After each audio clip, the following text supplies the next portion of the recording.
ಆತ್ಮೀಯ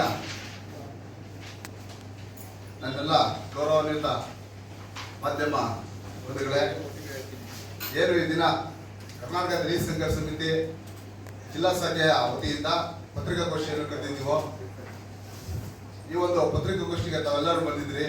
ತಮ್ಮೆಲ್ಲರಿಗೂ ಮೊದಲನೇದಾಗಿ ಭೀಮಾ ಸ್ವಾಗತ ಹೇಳಲಿಕ್ಕೆ ಇಷ್ಟಪಡ್ತೀನಿ. ಮತ್ತೆ ಅದೇ ರೀತಿ ನಮ್ಮ ಕರ್ನಾಟಕ ದಲಿತ ಸಂಘರ್ಷ ಸಮಿತಿಯ ರಾಜ್ಯಾಧ್ಯಕ್ಷರಾದ ಅಣ್ಣ ವೆಂಕಟಗಿರಿಯವರು ಕೂಡ ಈ ಪತ್ರಿಕಾಗೋಷ್ಠಿಗೆ ಬಂದಿದ್ದಾರೆ. ಅವರು ಕೂಡ ಭೀಮಾ ಸ್ವಾಗತ ಹೇಳಲಿಕ್ಕೆ ಇಷ್ಟಪಡ್ತೀನಿ. ಮತ್ತೆ ನಮ್ಮ ಜಿಲ್ಲಾ ಮಹಿಳಾ ಜಿಲ್ಲಾಧ್ಯಕ್ಷರಾದ ಸುಸ್ಮಿತಾ ಅವರು ಕೂಡ ಬಂದಿದ್ದಾರೆ. ಅವ್ರಿಗೂ ಭೀಮಾ ಸ್ವಾಗತ ಹೇಳಲಿಕ್ಕೆ ಇಷ್ಟಪಡ್ತೀನಿ. ಮತ್ತೆ ನಮ್ಮ ಜಿಲ್ಲಾ ಸಂಘಟನಾ ಕಾರ್ಯದರ್ಶಿಗಳಾದ ಸುರೇಶ್ ಶ್ರೀರಂಪಟ್ಟ ಅವರು ಕೂಡ ಇದ್ದಾರೆ. ಮತ್ತೆ ನಮ್ಮ ನಾಗಪುರ ತಾಲೂಕು ಅಧ್ಯಕ್ಷರಾದಂತ ಕುಟ್ಲಿಗಣ ಅವರು ಕೂಡ ಇದ್ದಾರೆ. ಮತ್ತೆ ನಮ್ಮ ಬಂಡಪುರ ಮಹಿಳಾ ತಾಲೂಕು ಅಧ್ಯಕ್ಷರಾದಂತ ಗೀತಾ ಅವರು ಇದ್ದಾರೆ. ಮತ್ತೆ ಶ್ರೀರಂಪಟ್ಟ ಟೌನ್ ಅಧ್ಯಕ್ಷರಾದಂತ ಇನ್ನೊಬ್ರು ಮಹಿಳಾ ಗೀತಾ ಅವರು ಇದ್ದಾರೆ. ಮತ್ತೆ ನನ್ನ ಹೆಸರು ಆನಂದ್ ಅಂತ ಹೇಳಿ, ಜಿಲ್ಲಾಧ್ಯಕ್ಷ ಕೆಲಸ ಮಾಡ್ತಾರೆ ಕರ್ನಾಟಕ ದಲಿತ ಸಂಘರ್ಷ ಸಮಿತಿ.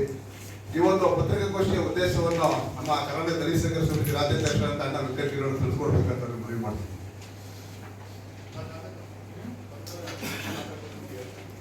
ಆತ್ಮೀಯ ಮತ್ತು ಗೌರವಾನ್ವಿತ ಮಾಧ್ಯಮ ಬಂಧುಗಳೇ,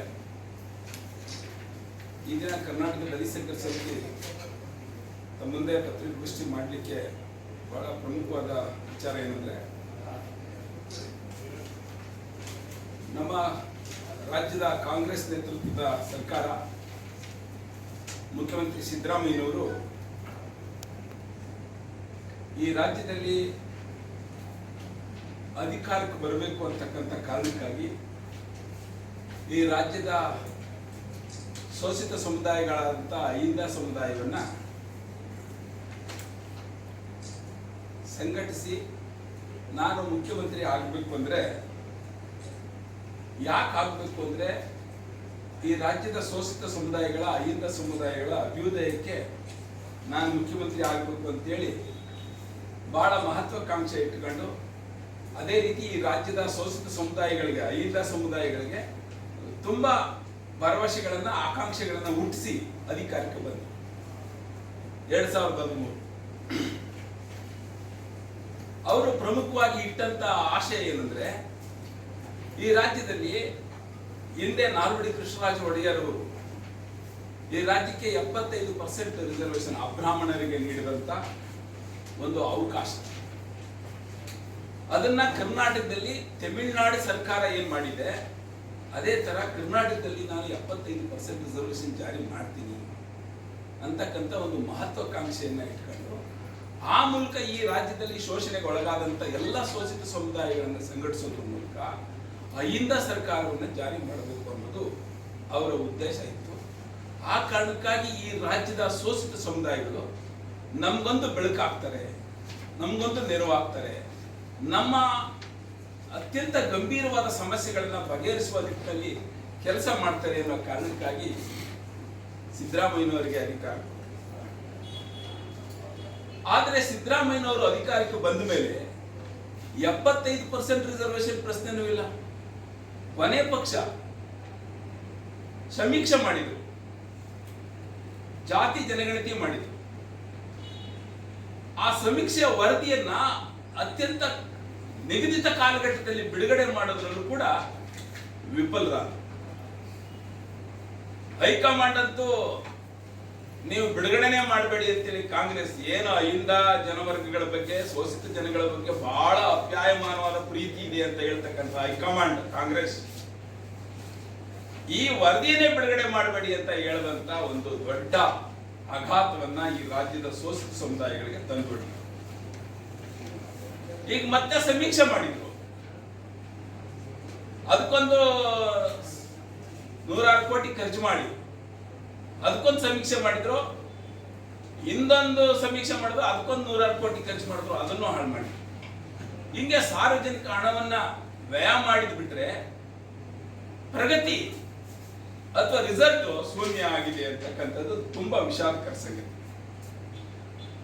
ಇನ್ನು ಇದು ಇಡೀ ರಾಜ್ಯದ ಶೋಷಿತ ಸಮುದಾಯಗಳ ಕಥೆ ಆದ್ರೆ, ಇನ್ನು ವಿಶೇಷವಾಗಿ ದಲಿತರಿಗೆ ಇದು 30 ವರ್ಷದಿಂದ ಹೋರಾಟ ಮಾಡ್ಕೊಂಡು ಬಂದಿರೋದು. SC/TSP ಕಾಯ್ದೆ ಜಾರಿ ಮಾಡಿ ಅಂತ ಹೇಳಿ ದಲಿತ ಚಳವಳಿ 30 ವರ್ಷದಿಂದ ಚಳವಳಿ ಮಾಡ್ಕೊಂಡು ಬಂದಿರೋದು.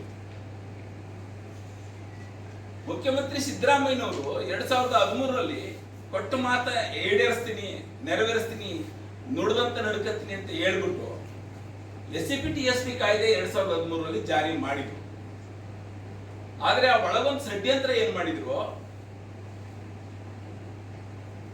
ಕಾಯ್ದೆ ಉದ್ದೇಶ 25% ರಿಸರ್ವೇಶನ್ ಕೊಡೋದು ಅಭಿವೃದ್ಧಿ ಅನುದಾನದಲ್ಲಿ. ಆದ್ರೆ 7D 7C ನಲ್ಲಿ ಮೀಸಲಿಟ್ಟ ಹಣನ ವಾಪಸ್ ತಗೋಬಹುದು ಅಂತ ಸೇರಿಸ್ಕೊಂಡು ಘನಘೋರ ಅನ್ಯಾಯವನ್ನ ಈ ಕಾಯ್ದೆನಲ್ಲೇ ಮಾಡಿದ್ರು ಸಿದ್ದರಾಮಯ್ಯ. ಅದಕ್ಕೆ ಉದಾಹರಣೆ ಏನಂದ್ರೆ, ನಾನು ಈ ಕಳೆದ ವರ್ಷದ ಹೇಳ್ತೀನಿ, 42,000 ಕೋಟಿ ಅಭಿವೃದ್ಧಿ ಅನುದಾನದಲ್ಲಿ ಮೀಸಲಿಟ್ಟು SC ST ಅಭಿವೃದ್ಧಿಗಾಗಿ SCP TSP ಕಾಯ್ದೆ 2013 ಅದರ ಕಾಯ್ದೆ ಅನುದಾನದಲ್ಲಿ. ಆದ್ರೆ 30,000 ಕೋಟಿಯನ್ನ ಗ್ಯಾರಂಟಿ ಯೋಜನೆಯಲ್ಲಿ ಬಳಕೆ ಮಾಡ್ತಾರೆ.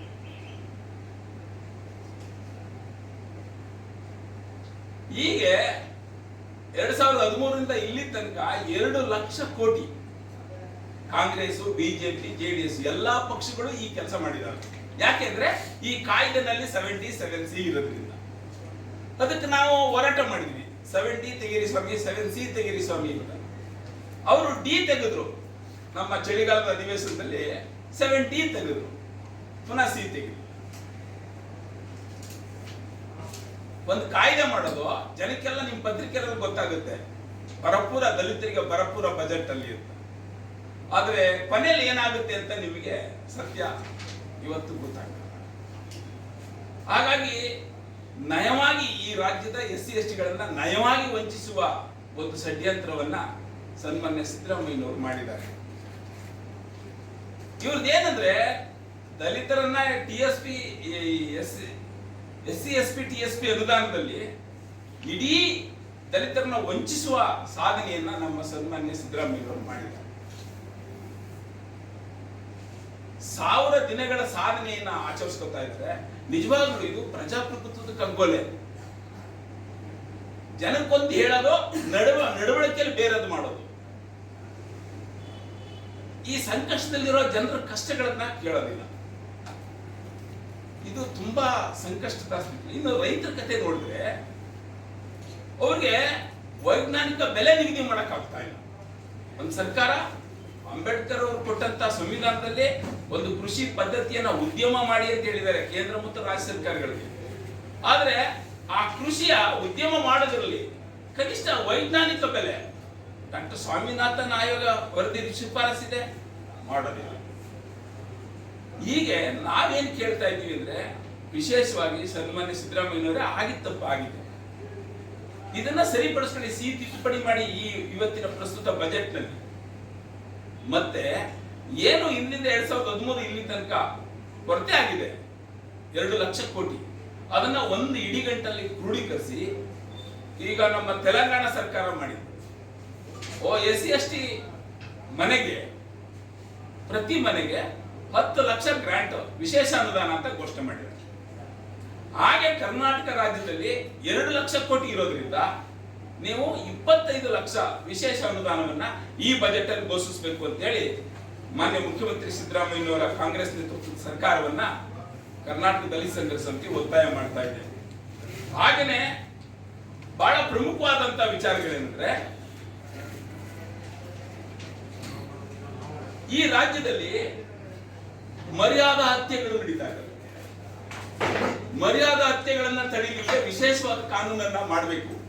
ಅಂತರ್ಜಾತಿ ವಿವಾಹದ ಹೆಸರಿನಲ್ಲಿ ಇವತ್ತು ಹೆಣ್ಮಕ್ಳನ್ನ, ಅದರಲ್ಲೂ ಕೂಡ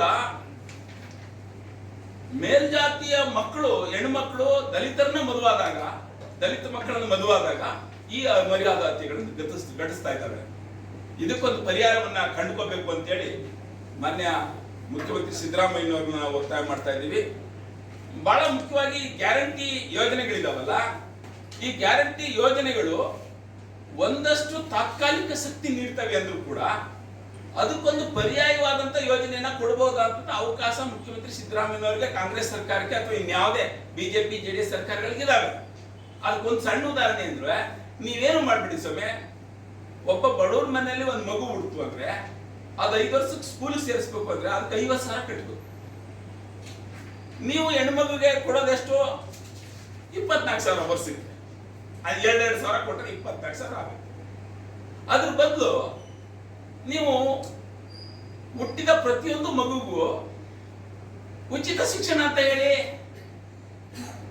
ಅದು ಯಾವ ಜಾತಿ ಆಗಿರ್ಲಿ, ಯಾವ ಮಗು ಆಗಿರ್ಲಿ, ಹುಟ್ಟಿದ ಮಗುವಿಗೆ ಶಿಕ್ಷಣ ಉಚಿತ ಅಂತ ಘೋಷಣೆ ಮಾಡಿ. ಇನ್ನು ಆರೋಗ್ಯ ಸೇವೆ, ಹೆಣ್ಮಕ್ಳು ಈಗ ಕೆಮಿಕಲ್ಸ್ ಇದರಿಂದ ಗರ್ಭಕೋಶ ಆಪರೇಷನ್, ಇನ್ನು ಅದು ಆಡು ಮೂಡು ಬರ್ತಾ ಇರ್ತವೆ. ಹಾಸ್ಪಿಟ್ಲಿಗೆ ಹೋದ್ರೆ ಇಲ್ಲ ಅಂದ್ರೆ ಒಂದು 50,000 1,00,000 ಇದ್ದರೆ ಹೊರಗಡೆ ಬರಕ್ಕಾಗಲ್ಲ ಅಂತ ಸ್ಥಿತಿ ಇದೆ. ಅದಕ್ಕೆ ಕರ್ನಾಟಕ ದಲಿತ ಸಂಘರ್ಷ ಸಮಿತಿ ಮಾನ್ಯ ಮುಖ್ಯಮಂತ್ರಿ ಸಿದ್ದರಾಮಯ್ಯನವ್ರನ್ನ ಈ ಬಜೆಟ್ ಅಲ್ಲಿ ಈ ರಾಜ್ಯದಲ್ಲಿ ಆರೋಗ್ಯ ಮತ್ತು ಶಿಕ್ಷಣ ಉಚಿತ ಸೇವೆ ಅಂತ ಹೇಳಿ ಘೋಷಣೆ ಮಾಡಬೇಕು ಅಂತ ಹೇಳಿ ಮಾನ್ಯ ಮುಖ್ಯಮಂತ್ರಿಗಳನ್ನ ಕರ್ನಾಟಕ ದಲಿತ ಸಂಘರ್ಷ ಸಮಿತಿ ಒತ್ತಾಯ ಮಾಡ್ತಾರೆ. ಬಹಳ ಮುಖ್ಯವಾದ ಅಂಶಗಳು, ಬಗರ್ಕುಂ ಸಾಗುವಳಿ ಹೆಸರಿನಲ್ಲಿ ಸಾವಿರಾರು ಎಕರೆ ಭೂಮಿಯನ್ನ ಬಲಾಢ್ಯರು ಉತ್ಕೋತಾ ಇದ್ದಾರೆ. ರಾಜಕಾರಣಿಗಳಿಗೆ, ಅಧಿಕಾರಿಗಳಿಗೆ ಭೂಮಿ ಸಿಗ್ತಾ ಇದೀವನ, ಬಡವರಿಗೆ ಭೂಮಿ ಸಿಗ್ತಾ ಇದೆ. ಹಾಗಾಗಿ ಭೂಮಿ ಪ್ರತಿಯೊಬ್ಬರ ಹಕ್ಕು ಅಂತಕ್ಕಂಥ ಒಂದು ಕಾಯ್ದೆಯನ್ನ ಮಾಡಬೇಕು ಅನ್ನೋದು ನಾವು ರಾಜ್ಯ ಸರ್ಕಾರವನ್ನು ಒತ್ತಾಯ ಮಾಡ್ತಾ ಇದ್ದೀವಿ. ಇನ್ನೊಂದು, ಈಗಾಗಲೇ ಒಂದ್ಸರಿ ನಾನು ಪತ್ರಿಕಾಗೋಷ್ಠಿ ಮಾಡಿ ಮಾತಾಡಿದ್ದೀನಿ. ಋತುಚಕ್ರ ಆದಂತವ್ರಿಗೆ ಏನು ಕೂಲಿ ಕೊಡ್ಬೇಕಂತಿದ್ದೀವಿ.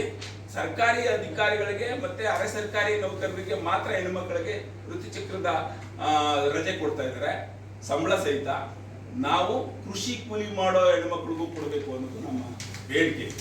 ಹಾಗಾಗಿ ಈ ಬಜೆಟ್ ಅಲ್ಲಿ ಸನ್ಮಾನ್ಯ ಮುಖ್ಯಮಂತ್ರಿಗಳು ಇದನ್ನ ಗಂಭೀರವಾಗಿ ಪರಿಗಣಿಸಬೇಕು ಅನ್ನೋದು ಒಂದು ಜೊತೆ. ಹಾಗೆ ವಿಶೇಷವಾಗಿ ನಮ್ಮ ಮಂಡ್ಯ ಜಿಲ್ಲೆಗೆ ಸಂಬಂಧಪಟ್ಟಂತೆ, ಮಂಡ್ಯ ಜಿಲ್ಲೆಗೆ ಬಹಳ ಅತಿ ಮುಖ್ಯವಾಗಿರ್ತಕ್ಕಂಥದ್ದು ಸೂಪರ್ ಸ್ಪೆಷಾಲಿಟಿ ಆಸ್ಪತ್ರೆ. ನಾನು ಒಂದು ಉದಾಹರಣೆ ಕೊಡ್ತೀನಿ. ಈಗಿರ್ತಕ್ಕಂಥ ನಮ್ಮ ಆಸ್ಪತ್ರೆ ಇದೆಯಲ್ಲ, ನಮ್ಮ ಆಸ್ಪತ್ರೆಯಲ್ಲಿ ಏನು MRI ಸ್ಕ್ಯಾನ್ ಅಂತ ಬರೆದ್ರೆ, MRI ಸ್ಕ್ಯಾನ್ ಬರೆದ್ರೆ ಮುಂದಿನ ತಿಂಗಳು ಹೋಗ್ಬೇಕು. ಇವತ್ತು ಬರ್ಸ್ಕೊಂಡ್ರೆ ಮುಂದಿನ ತಿಂಗಳಿಗೆ ಸ್ಕ್ಯಾನ್ ಹೋಗ್ಬೇಕು ಅಂತ ಪರಿಸ್ಥಿತಿ ಇದೆ ನಮ್ಮ ಆಸ್ಪತ್ರೆಯಲ್ಲಿ. ಹಾಗಾಗಿ ಒಂದು ಗಂಭೀರ ಸ್ವರೂಪದ ಒಂದು ಸಮಸ್ಯೆ ಆದ್ರೆ 1 ತಿಂಗಳ ಗಂಟೆ ಕಾಯಬೇಕು ಅಂದ್ರೆ ಎಂತ ಪರಿಸ್ಥಿತಿ ಇದೆ ಇವತ್ತು. ಅದಕ್ಕೆ ಸೂಪರ್ ಸ್ಪೆಷಾಲಿಟಿ ಆಸ್ಪತ್ರೆಯನ್ನ ಈ ಮಂಡ್ಯ ಜಿಲ್ಲೆಗೆ ಇವತ್ತಿನ ಬಜೆಟ್ ಅಲ್ಲಿ ಏನು 6ನೇ ತಾರೀಕು ಸನ್ಮಾನ್ಯ ಸಿದ್ದರಾಮಯ್ಯ ಅವರು ಮಂಡನೆ ಮಾಡ್ತಾ ಇದ್ದಾರೆ, ಅದರಲ್ಲಿ ಸೇರಿಸಬೇಕು. ಇದನ್ನ ನಾನು ಮುಖ್ಯಮಂತ್ರಿಗಳಿಗೂ ಕಳಿಸಿದ್ದೀವಿ. ಈಗಾಗಲೇ ನಮ್ಮ ಜಿಲ್ಲಾ ಉಸ್ತುವಾರಿ ಮಂತ್ರಿಗಳನ್ನು ಪರ್ಸನಲ್ ಆಗಿ ಭೇಟಿ ಮಾಡಿ ಈ ಅಂಶಗಳ ಬಗ್ಗೆ ನೀವು ಕ್ರಮ ಕೈಗೊಳ್ಳಬೇಕು ಅಂತ ಕೇಳಿದ್ದೀವಿ ನಾವು. ಇನ್ನು ಬಹಳ ಮುಖ್ಯವಾದದ್ದು ಏನಂದ್ರೆ, ನಮ್ಮ ಮಂಡ್ಯ ಜಿಲ್ಲೆನಲ್ಲಿ ಪ್ರಾಥಮಿಕ ಆರೋಗ್ಯ ಕೇಂದ್ರಗಳಿದ್ದಾವೆ. ಎಲ್ಲ ಹೋಬಳಿ ಕೇಂದ್ರದಲ್ಲಿರ್ತಕ್ಕಂಥ ಪ್ರಾಥಮಿಕ ಆರೋಗ್ಯ ಕೇಂದ್ರಗಳು. ಈಗ ನೋಡಿ, ಇಲ್ಲೊಂದ್ರೆ ಜನ ಹಾಸ್ಪಿಟಲ್ ಅಲ್ಲಿ ಸೇವೆ ಕೊಡೋಕೆ ಕಷ್ಟ ಆಗ್ತಾ ಇದೆ ಅವರಿಗೆ. ಪ್ರಾಥಮಿಕ ಆರೋಗ್ಯ ಕೇಂದ್ರಗಳನ್ನ ಅಪ್ಗ್ರೇಡ್ ಮಾಡಿ ಸಮುದಾಯ ಆರೋಗ್ಯ ಕೇಂದ್ರ ಮಾಡಿದ್ರೆ ಅಲ್ಲಿ 5 ಜನ ಡಾಕ್ಟರ್ ಇರ್ತಾರೆ, 5 ಜನ ಡಾಕ್ಟರ್. ಆಗ ಅಲ್ಲಿಂದ ವಲಸೆ ಬರೋದು, ಇಲ್ಲಿ ಮಂಡ್ಯಕ್ಕೆ ಬಂದು ಮಂಡ್ಯ ನಗರಕ್ಕೆ ಬರೋದು ತಪ್ತದೆ. ಅದಕ್ಕಾಗಿ ಅಪ್ಗ್ರೇಡ್ ಮಾಡಿದ್ರೆ, ಉದಾಹರಣೆಗೆ ಬಸರಾಳು, ಕೆರಗೋಡು, ಈ ಹೋಬಳಿ ಕೇಂದ್ರದಲ್ಲಿರ್ತಕ್ಕಂಥ ಆತ್ಗೂರು, ಕೆಸ್ತೂರು, ಇವೆಲ್ಲ ಅಪ್ಗ್ರೇಡ್ ಮಾಡಿದ್ರೆ ತುಂಬಾ ಅನುಕೂಲ ಆಗ್ತದೆ ಅನ್ನೋ ಕಾರಣಕ್ಕಾಗಿ ನಾವು ಈ ಬಜೆಟ್ ಅಲ್ಲಿ ನಮ್ಮ ಮುಖ್ಯಮಂತ್ರಿ ಸಿದ್ದರಾಮಯ್ಯನವ್ರನ್ನ ಮತ್ತೆ ಆ ಕಾಂಗ್ರೆಸ್ ಸರ್ಕಾರವನ್ನ ನಾವು ಒತ್ತಾಯ ಮಾಡ್ತಾ ಇದ್ದೀವಿ. ಮೈಸೂಗರ್ ಕಂಪನಿದು ಕೂಡ ನಾನು ಇಲ್ಲಿ ವಿವರವಾಗಿ ಹೇಳಿದ್ದೀನಿ. ಮೈಸೂಗರ್ ಕಂಪನಿಯನ್ನ ಟ್ಯಾಪೆ ಹಾಕೋದನ್ನ ನಿಲ್ಲಿಸಿ 1 ಗಂಟೆಲಿ ಹೊಸ ಉದ್ಯಮನ ಹಾಕೋದನ್ನ ಸ್ಟಾರ್ಟ್ ಮಾಡಿ, ಯಾವುದೇ ಕಾರಣಕ್ಕೂ ಖಾಸಗೀಕರಣ ಮಾಡಬಾರದು ಅಂತಕ್ಕಂಥದ್ದು ನಮ್ಮ ಬೇಡಿಕೆ ಇದೆ. ನಾವು ಜಿಲ್ಲಾ ಉಸ್ತುವಾರಿ ಮಂತ್ರಿ ಅವರ ಕ್ಷೇತ್ರಕ್ಕೆ ಸಂಬಂಧಪಟ್ಟಂತ ಒಂದು ವಿಚಾರ ಹೇಳ್ತಾ ಇದ್ದೀವಿ ತಮ್ಮ ಮುಂದೆ. ನಮ್ಮ ಜಿಲ್ಲಾ ಉಸ್ತುವಾರಿ ಮಂತ್ರಿಗಳೇ ಸೇರಿದಂತ ಒಂದು ನಾಗಮಂಗಲ ತಾಲೂಕಿದೆ. ನಮಗೆ ಮಂಡ್ಯ ಜಿಲ್ಲೆ 2, ಒಂದು ಕಾವೇರಿ ಅಚ್ಚುಕಟ್ಟು ಪ್ರದೇಶ, ಒಂದು ಹೇಮಾವತಿ ಅಚ್ಚುಕಟ್ಟು ಪ್ರದೇಶ. ಹೇಮಾವತಿ ಅಚ್ಚುಕಟ್ಟು ಪ್ರದೇಶದಲ್ಲಿ ಬಸರಾಳ ಸೇರುತ್ತೆ, ನಮ್ಮ ಮಂಡ್ಯ ತಾಲೂಕಲ್ಲೇ ಬಸರಾಳ ಸೇರುತ್ತೆ. ಫಸ್ಟ್ ಸರ್ಕಲ್ ಅಂದ್ರೆ ಪಾಂಡುಪುರ, ನಾಗಮಂಗಲ, ಕೇರ್ಪೇಟೆ, ಅದು ಹೇಮಾವತಿ, ಮದ್ದೂರು, ಹೇಮಾವತಿ ಅಚ್ಚುಕಟ್ಟು. ಮದ್ದೂರು ಮೀರಿ ತುಮಕೂರಿಗೆ ಹೇಮಾವತಿ ನೀರು ಹೋಗ್ತಾ ಇದೆ, ನಮ್ಮ ಮಂಡ್ಯಕ್ಕೆ ನೀರು ಕೊಡ್ತಾ ಇದೆ. ಅರೆಕುಸ್ಕಿ ಬೆಳೆಗೆ ನೀರು ಕೊಡಬೇಕು ಅಂತ ಕಾನೂನಿದೆ, ಆದ್ರೆ ಬಸರಾಳೆಲ್ಲ ಒಣಗಾಡು. ಮಂಡ್ಯ ತಾಲೂಕಿನ ಅರ್ಧ ನೀರಾವರಿ, ಕಾವೇರಿ ನೀರಾವರಿ ಅಚ್ಚುಕಟ್ಟು ಪ್ರದೇಶದಿಂದ ಚೆನ್ನಾಗವ್ರೆ.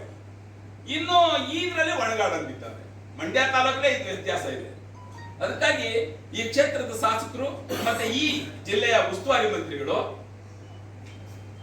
ಮಂಡ್ಯ ಜಿಲ್ಲೆ ಪ್ರತಿಯೊಬ್ಬರಿಗೂ ಕೂಡ ಅರೆಕುಸ್ಕಿ ಬೆಳೆ ನೀರಾವರಿ ಸೌಲಭ್ಯನ ಕೊಡಿಸ್ಲಿಕ್ಕೆ ಈ ಬಜೆಟ್ ನಲ್ಲಿ ಅವಕಾಶವನ್ನು ಕಲ್ಪಿಸ್ಕೋಬೇಕು ಅಂತ ಹೇಳಿ ಕರ್ನಾಟಕ ದಲಿತ ಸಂಘರ್ಷ ಸಮಿತಿ ಒತ್ತಾಯ ಮಾಡ್ತಾ ಇದೆ. ಹೀಗೆ ಬಹಳ ಅತಿ ಮುಖ್ಯವಾದಂತ ಬೇಡಿಕೆಗಳನ್ನ ನಾವು ಈ ಜಿಲ್ಲೆನಲ್ಲಿ ಇಟ್ಟಿದ್ದೀವಿ. ಹಾಗಾಗಿ ಸರ್ಕಾರ ಈ ನಿಟ್ಟಿನಲ್ಲಿ ಪ್ರಾಮಾಣಿಕವಾಗಿ ಪ್ರಯತ್ನ ಮಾಡಬೇಕು. ಮತ್ತೆ ಈ ಶೋಷಿತ ಸಮುದಾಯಗಳಿಗಾಗ್ತಕ್ಕಂಥ ಘನಘೋರ ಅನ್ಯಾಯಗಳನ್ನ, ನಯವಂಚನೆಯನ್ನ ಇನ್ನಾದ್ರೂ ಮುಖ್ಯಮಂತ್ರಿ ಸಿದ್ದರಾಮಯ್ಯನವರು ನಿಲ್ಲಿಸಬೇಕು ಅಂತ ಹೇಳಿ ನಾನು ಈ ಗೋಷ್ಠಿನಲ್ಲಿ ತಮ್ಮ ಮೂಲಕ ಒತ್ತಾಯ ಮಾಡ್ತಾ ಇದ್ದೇನೆ. ನಾನು ಹೇಳ್ತಾ ಇರೋದೇನಂದ್ರೆ 6ನೇ ತಾರೀಕು ಅವರು ಬಜೆಟ್ ಮಂಡನೆ ಮಾಡ್ತಾ ಇದ್ದಾರೆ. ಬಜೆಟ್ ನಲ್ಲಿ ಅತ್ಯಂತ ನಮ್ಮ ಪ್ರಮುಖ ಬೇಡಿಕೆಗಳನ್ನ ನೀವು ಈಡೇರಿಸಲಿಲ್ಲ ಅಂದ್ರೆ ನಿಮ್ಮ ಜಿಲ್ಲಾ ಉಸ್ತುವಾರಿ ಮಂತ್ರಿ ಕಚೇರಿಯನ್ನ ಮುತ್ತಿಗೆ ಮಾಡಿ, ನಿಮ್ಮ ಘನಘೋರ ಅನ್ಯಾಯವನ್ನ ಬಹಿರಂಗಪಡಿಸಲಿಕ್ಕೆ ಜನಕ್ಕೆ ಎಚ್ಚರಿಸಲಿಕ್ಕೆ ನಿಮ್ಮ ಜಿಲ್ಲಾ ಉಸ್ತುವಾರಿ ಮಂತ್ರಿ ಕಚೇರಿಯನ್ನ ಮುತ್ತಿಗೆ ಮಾಡ್ತೀವಿ ಅಂತಕ್ಕಂಥ ಎಚ್ಚರಿಕೆಯನ್ನ ನಾವು ಮುಖ್ಯಮಂತ್ರಿ ಸಿದ್ದರಾಮಯ್ಯ ಅವರ ಸರ್ಕಾರಕ್ಕೆ ಈ ಮೂಲಕ ಅವ್ರ ಗಮನ ಸೆಳೆಯಲಿಕ್ಕೆ ಪ್ರಾಮಾಣಿಕವಾದ ಪ್ರಯತ್ನ ಮಾಡ್ತೀವಿ ಅಂತ ಒಂದು ಹೇಳಿಕೆಯನ್ನು ಕೊಡ್ತಾ ನಮ್ಮ ಗೋಷ್ಠಿಯನ್ನ ನಾನು ಇಲ್ಲಿಗೆ ನನ್ನ ಮಾತು ಮುಗಿಸ್ತೀನಿ. ಏನಾದರೂ ಪ್ರಶ್ನೆ